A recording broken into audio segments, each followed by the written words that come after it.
ქობულეთი ახალგაზრდობის ორდღიან ფორუმს მასპინძლობს. ფორუმის მთავარი თემა ახალგაზრდების როლი სამოქალაქო საზოგადოების განვითარებაში, მასში ბათუმში არსებული უმაღლესი სასწავლებლების სტუდენტები მონაწილეობენ. პირველ დღეს მონაწილეებს აჭარის სპორტის და ახალგაზრდობის საქმეთა დეპარტამენტმა უწყების მიმდინარე წლის პროექტები წარუდგინა.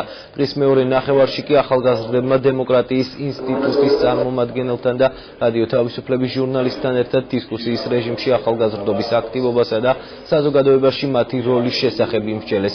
დისკუსიაზე სტუდენტთა ნაწილი ამბობდა, რომ ახალგაზრდები საკმარისად აქტიურები არიან, მეორე ნაწილი კი მიიჩნევდა, რომ ისინი პასიურობენ, რისი მიზეზიც ხშირად ის არის, რომ აქტიურობას შედეგი არ მოხვება. პასიურობის კიდევ ერთ მიზეზად ბოლო წლებში საზოგადოებაში არსებული შიშის სინდრომი დასახელდა. საუბარი ასევე შეეხო მედიის მხრიდან ახალგაზრდების პრობლემების ფრაგმენტულ გაშუქებასაც. ძალიან ბევრი ფაქტორი არის, რაც აფერხებს ახალგაზრდების აქტიურობას და ჩართულობას. პირველ რიგში, რა თქმა უნდა, ეს არის სახელმწიფოს ნებაზეც დამოკიდებული.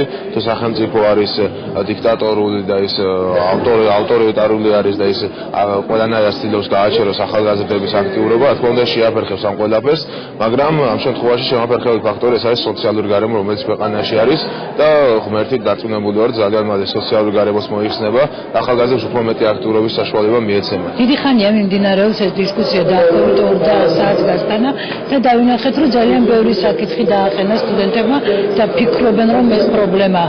და მე მგონია, რომ ის აზრი, რომ თითქოს სტუდენტები არ არიან აქტიურები და არიან პასიურები, არის მე მგონი მოგონილი. მე მგონია, რომ საერთოდ სტუდენტები და ახალგაზრდები სოციალური, პოლიტიკური მოღვაწეობის და პროცესების ავანგარდში არიან. ზოგადად იყოს საუბარი, რომ რამდენად უნდა იყოს პოლიტიკაში ჩართული ახალგაზრდები, თუმცა პოლიტიკის თვითონ ცნება და შინაარსი თავის სიტყვის ინტერპრეტაცია უნდა მოხდეს სწორად.